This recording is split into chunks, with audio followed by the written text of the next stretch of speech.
Bonjour à tous, j'espère que nous allons bien. Moi, je vais bien. Alors, nous nous retrouvons encore sur notre page YouTube et le défenseur des droits de l'homme, Émile Albini. Aujourd'hui, nous allons parler de l'autorisation provisoire des séjours. Restez connectés. Alors, je disais, aujourd'hui, nous allons parler de l'autorisation provisoire des séjours. C'est quoi l'autorisation provisoire des séjours? La plupart des étudiants se posent la question, après mes études en France, qu'est-ce que je ferai? Est-ce que je serai toujours en situation régulière en France? Qu'est-ce que je vais devenir et tout? Alors, je vais nous apporter quelques précisions aujourd'hui. Avant de commencer, je vais me présenter. Je suis Émile Albini. Je suis diplômé à l'Université de Franche-Comté. Je suis juriste en droit des étrangers au Centre d'information sur le droit de femmes et des familles. Et également, je fais du service civique à l'Armée du Salut à Belfort. C'est un peu qui je suis. Et actuellement, je commence un master en droit public à l'Université d'Orléans. Alors, je vais nous expliquer c'est quoi l'autorisation provisoire, l'APS, l'autorisation provisoire de séjour. On doit d'abord savoir que le terme autorisation provisoire de séjour, c'est un terme générique, c'est-à-dire ça regroupe plusieurs notions. On peut parler d'autorisation provisoire de séjour pour le cas de personnes qui ont subi au fait de menaces dans leur pays d'origine ou bien qui sont victimes des traitements dégradants. Ces personnes peuvent se voir être accordées une autorisation provisoire de séjour en France en attendant la délivrance de carte de séjour, euh, leur carte de séjour permanent en tant que demandeur d'asile.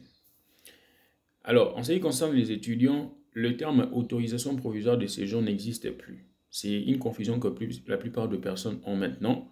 Ces termes n'existent plus depuis la loi du 10 septembre 2018. Ces termes n'existent plus. L'article 422-8 jusqu'à l'article 422-14 du Code des étrangers et du séjour, du Code des étrangers et du séjour et du droit d'asile consacre maintenant une notion qu'on appelle, ou bien un terme qu'on appelle la carte de séjour temporaire. Mention, recherche d'emploi ou création d'entreprise, soit mention profession libérale. C'est un peu le terme qui est maintenant approprié. Ce n'est plus autorisation provisoire de séjour. C'est maintenant carte de séjour temporaire, mention carte, création d'emploi, recherche d'emploi ou profession libérale. C'est un peu le terme. Et la validité de cette carte de séjour est d'une année renouvelable. Une seule fois. Pas renouvelable, excusez-moi. La validité de cette carte de séjour est d'une année non renouvelable. Et alors, du coup, dès que vous êtes déjà en France et que vous avez fini vos études, il faut remplir certaines conditions maintenant pour avoir cette carte de séjour. Quelles sont les conditions? Il faut avoir effectué ses études supérieures en France, avoir au moins un diplôme minimum au master, c'est-à-dire l'équivalent de master ou un master en France. Vous êtes éligible à cette carte de séjour temporaire. Et la deuxième condition, il faut avoir une assurance maladie. Il faut avoir une assurance maladie en France. Voilà, vous pouvez vous affilier à une assurance. Soit, je pense, avec la sécurité sociale, la CMU, ça passe. Mais il est préférable aussi de s'affilier à d'autres assurances. Voilà. Raison pour laquelle on conseille aussi, dès que vous arrivez en France, que vous entamiez vos démarches de la carte vitale ainsi que autres démarches qui vous seront utiles plus tard. Alors, euh, en fait, c'est ça les deux conditions qui permettent au fait d'obtenir cette carte de séjour temporaire. Alors, cette carte de séjour temporaire ouvre droit à une carte de séjour salarié et d'autres options. Mais je tiens à préciser également ceux qui bénéficient aussi de la carte de séjour temporaire. Ce sont des personnes bénéficiaires au préalable d'une carte de séjour étudiant, temporaire étudiant, soit d'une carte de séjour passeport talent. La carte de séjour passeport talent, du coup, ce sont des personnes qui effectuent des travaux, qui ont signé des conventions avec des établissements supérieurs en France, qui effectuent des travaux faits en France. Exemple, un docteur en droit, Exemple, un spécialiste dans un domaine qui a signé un contrat avec un établissement français qui lui permet de pouvoir effectuer certaines recherches en France. C'est ce qu'on appelle le passeport talent, c'est-à-dire une expertise au fait. Voilà. Alors, donc, ça, la condition, il faut avoir au préalable une carte de séjour étudiant valide, soit un passeport talent. À l'issue de ces travaux, on peut demander, on peut soit avoir un job, voilà. Donc, on nous accordera cette carte de séjour temporaire, création d'emploi, recherche d'emploi ou profession libérale nous permettant de pouvoir chercher plus tard un emploi. Si on ne trouve pas un emploi, on serait appelé de pouvoir quitter les territoires français. C'est un peu ça la condition. Je reprends les trois conditions. Il faut avoir au préalable euh, une carte d'étudiant temporaire valide.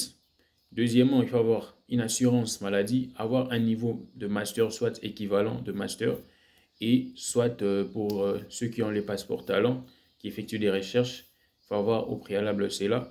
Et puis, on nous accorde une année en fait d'une carte de séjour temporaire nous permettant de rechercher un emploi. Alors, comment maintenant être admis en fait donc, comment avoir maintenant, après cette année, comment avoir une carte de séjour temporaire salarié? Voilà, du coup, il faut remplir certaines conditions, il faut présenter un contrat de travail. Des préférences, ça pourrait être un CDI, un contrat de travail indéterminé, soit un CDD à longue durée, ça passe. Et puis la rémunération ne doit pas être inférieure au SMIC. Du coup, on précise, on dit 1,5 fois le SMIC. Voilà, ce sont des calculs et tout. En ce que je sache, le SMIC en France, c'est de 1231 euros en 2021, je crois, et 1,5 fois 1231 euros. Je ne sais pas si le calcul est bon, mais c'est un peu ça, la compréhension du terme. Donc, du coup, c'est ça, ce qui résume au fait l'APS. Et en bref, on doit savoir que voilà, l'APS n'existait plus. C'est maintenant une carte de séjour temporaire, création d'emploi, profession libérale, ou voilà, création d'emploi, profession libérale, et ça nous permet ou recherche d'emploi, ça nous permet de pouvoir accéder au fait à d'autres droits, à d'autres cartes de séjour, qu'on appelle la carte de séjour salarié. Donc, c'est un peu ça l'idée de ce qu'on appelle APS, ce que je voudrais expliquer. Alors, si vous avez d'autres questions de précision, écrivez juste sur le commentaire, nous allons préciser et expliquer. Je sais qu'il y a plusieurs problématiques, il y a plusieurs questions. Et dans les vidéos qui suivent, nous allons parler de l'OQTF, de l'obligation de quitter les territoires français. Et puis, nous allons parler aussi du visa long séjour, du visa valant titre de séjour long séjour, visa long séjour valant titre de séjour VLTS, VL, ouais, STS. Voilà. Alors, j'avais une précision aussi par rapport à l'APS. Du coup, pour les étudiants qui, après leurs études de master, qui quittent au fait le territoire français, qui rentrent dans leur pays, ces étudiants ne bénéficient également du droit de faire cette demande au fait de l'APS, communément appelé maintenant carte de séjour temporaire, création d'entreprise ou recherche d'emploi ou profession libérale. Dans un délai de 4 ans, ils peuvent faire leur demande auprès des autorités consulaires dans leur pays, françaises qui se situent dans leur pays, et seront bénéficiaires de cette carte de séjour temporaire. Alors, pour ceux qui souhaiteraient avoir une carte de séjour temporaire création d'entreprise, du coup, vous devez avoir une entreprise qui est en lien avec votre formation. Pareil aussi pour ceux qui voudraient avoir un emploi. L'emploi que vous allez chercher doit être en lien avec votre formation. Si vous avez fini en droit, en master droit, du coup, si vous trouvez un job dans un cabinet d'avocat, ça passe, vous voyez. Cela ne veut pas dire, si vous trouvez, du coup, un master dans quoi, par exemple? Vous finissez un master dans droit et puis, du coup, vous avez un job en management, quelque chose comme ça. Ça ne passe pas. Ou en vente de produits, ça ne passe pas. Ouais, et du coup, il faut avoir vraiment un truc en lien avec votre formation. C'est ça l'idée. Je vous remercie. À la prochaine. Bonjour à tous, j'espère que nous allons bien. Moi, je vais bien. Alors, nous nous retrouvons encore sur notre page YouTube et le défenseur de droits de l'homme, Émile Albini. Aujourd'hui, nous allons parler de l'autorisation provisoire des séjours. Restez connectés. Alors, je disais, aujourd'hui, nous allons parler de l'autorisation provisoire des séjours. C'est quoi l'autorisation provisoire des séjours? La plupart des étudiants se posent la question, après mes études en France, qu'est-ce que je ferai? Est-ce que je serai toujours en situation régulière en France? Qu'est-ce que je vais devenir et tout? Alors, je vais nous apporter quelques précisions aujourd'hui. Avant de commencer, je vais me présenter. Je suis Émile Albini. Je suis diplômé à l'Université de Franche-Comté. Je suis juriste en droit des étrangers au Centre d'information sur le droit de femmes et des familles. Et également, je fais du service civique à l'armée du salut à Belfort. C'est un peu qui je suis. Et actuellement, je commence un master en droit public à l'Université d'Orléans.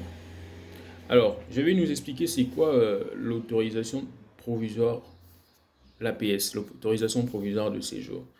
On doit d'abord savoir que le terme autorisation provisoire de séjour, c'est un terme générique. C'est-à-dire ça regroupe plusieurs notions. On peut parler d'autorisation provisoire de séjour pour le cas de personnes qui ont subi au fait de menaces dans leur pays d'origine ou bien qui sont victimes des traitements dégradants.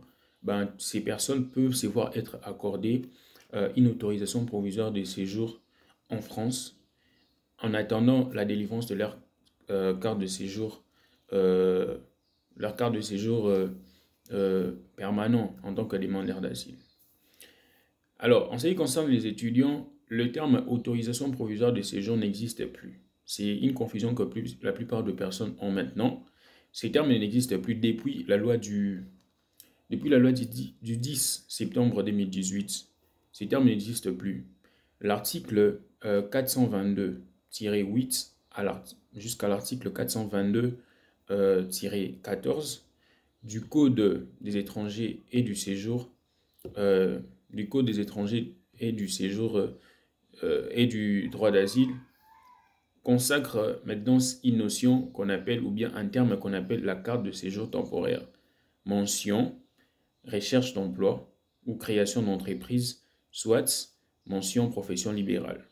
C'est un peu le terme qui est maintenant approprié. Ce n'est plus autorisation provisoire de séjour. C'est maintenant carte de séjour temporaire, mention création d'emploi, recherche d'emploi ou profession libérale. C'est un peu le terme. Et la validité de cette carte de séjour est d'une année renouvelable. Une seule fois. Pas renouvelable, excusez-moi. La validité de cette carte de séjour est d'une année non renouvelable. Et alors, du coup, dès que vous êtes déjà en France et que vous avez fini vos études, il faut remplir certaines conditions maintenant pour avoir cette carte de séjour. Quelles sont les conditions? Il faut avoir effectué ses études supérieures en France, avoir au moins un diplôme minimum au master, c'est-à-dire l'équivalent de master ou un master en France. Vous êtes éligible à cette carte de séjour temporaire. Et la deuxième condition, il faut avoir une assurance maladie. Il faut avoir une assurance maladie en France. Voilà, vous pouvez vous affilier à une assurance. Soit, je pense, avec la sécurité sociale, la CMU, ça passe. Mais il est préférable aussi de s'affilier à d'autres assurances. Voilà. Raison pour laquelle on conseille aussi, dès que vous arrivez en France, que vous entamiez vos démarches de la carte vitale ainsi que autres démarches qui vous seront utiles plus tard. Alors, la troisième condition, en fait, c'est ça les deux conditions qui permettent au fait d'obtenir cette carte de séjour temporaire. Alors, cette carte de séjour temporaire ouvre droit à une carte de séjour salarié et d'autres options. Mais je tiens à préciser également, ceux qui bénéficient aussi de la carte de séjour temporaire, ce sont des personnes bénéficiaires au préalable d'une carte de séjour étudiant, temporaire étudiant, soit d'une carte de séjour passeport talent. La carte de séjour passeport talent, c'est du coup, ce sont des personnes qui effectuent des travaux, qui ont signé des conventions avec des établissements supérieurs en France, qui effectuent des travaux faits en France. Exemple, un docteur en droit, exemple, un spécialiste dans un domaine qui a signé un contrat avec un établissement français qui lui permet de pouvoir effectuer certaines recherches en France. C'est ce qu'on appelle le passeport talent, c'est-à-dire une expertise au fait. Voilà. Alors, donc, ça, la condition, il faut avoir au préalable une carte de séjour étudiant valide, soit un passeport talent. À l'issue de ces travaux, on peut demander, on peut soit avoir un job, voilà. Donc, on nous accordera cette carte de séjour temporaire, création d'emploi, recherche d'emploi ou profession libérale nous permettant de pouvoir chercher plus tard un emploi. Si on ne trouve pas un emploi, on serait appelé de pouvoir quitter les territoires français. C'est un peu ça la condition. Je reprends les trois conditions. Il faut avoir au préalable euh, une carte d'étudiant temporaire valide. Deuxièmement, il faut avoir une assurance maladie, avoir un niveau de master, soit équivalent de master, et soit pour ceux qui ont les passeports talents, qui effectuent des recherches, il faut avoir au préalable cela. Et puis, on nous accorde une année en fait d'une carte de séjour temporaire nous permettant de rechercher un emploi. Alors, comment maintenant être admis en fait donc, comment avoir maintenant, après cette année, comment avoir une carte de séjour temporaire salarié? Voilà, du coup, il faut remplir certaines conditions, il faut présenter un contrat de travail. Des préférences, ça pourrait être un CDI, un contrat de travail indéterminé, soit un CDD à longue durée, ça passe. Et puis la rémunération ne doit pas être inférieure au SMIC. Du coup, on précise, on dit 1,5 fois le SMIC. Voilà, ce sont des calculs et tout. En ce que je sache, le SMIC en France, c'est de 1231 euros en 2021, je crois, et 1,5 fois 1231 euros. Je ne sais pas si le calcul est bon, mais c'est un peu ça, la compréhension du terme. Donc, du coup, c'est ça, ce qui résume au fait l'APS. Et en bref, on doit savoir que voilà, l'APS n'existait plus. C'est maintenant une carte de séjour temporaire, création d'emploi, profession libérale, ou voilà, création d'emploi, profession libérale, et ça nous permet ou recherche d'emploi, ça nous permet de pouvoir accéder au fait à d'autres droits, d'autres cartes de séjour, qu'on appelle la carte de séjour salarié. Donc c'est un peu ça l'idée de ce qu'on appelle APS, ce que je voudrais expliquer. Alors si vous avez d'autres questions de précision, écrivez juste sur le commentaire, nous allons préciser et expliquer. Je sais qu'il y a plusieurs problématiques, il y a plusieurs questions. Et dans les vidéos qui suivent, nous allons parler de l'OQTF, de l'obligation de quitter les territoires français. Et puis, nous allons parler aussi du visa long séjour, du visa, valant titre de séjour long séjour, visa long séjour valant titre de séjour VLTS, VL, ouais, STS. Voilà. Alors, j'avais une précision aussi par rapport à l'APS. Du coup, pour les étudiants qui, après leurs études de master, qui quittent au fait le territoire français, qui rentrent dans leur pays, ces étudiants bénéficient également du droit de faire cette demande au fait de l'APS, communément appelée maintenant carte de séjour temporaire, création d'entreprise ou recherche d'emploi ou profession libérale. Dans un délai de 4 ans, ils peuvent faire leur demande auprès des autorités consulaires dans leur pays, françaises qui se situent dans leur pays, et seront bénéficiaires de cette carte de séjour temporaire. Alors, pour ceux qui souhaiteraient avoir une carte de séjour temporaire création d'entreprise, du coup, vous devez avoir une entreprise qui est en lien avec votre formation. Pareil aussi pour ceux qui voudraient avoir un emploi. L'emploi que vous allez chercher doit être en lien avec votre formation. Si vous avez fini en droit, en master droit, du coup, si vous trouvez un job dans un cabinet d'avocat, ça passe, vous voyez. Cela ne veut pas dire, si vous trouvez, du coup, un master dans quoi, par exemple? Vous finissez un master dans droit et puis, du coup, vous avez un job en management, quelque chose comme ça. Ça ne passe pas. Ou en vente de produits, ça ne passe pas. Ouais, et du coup, il faut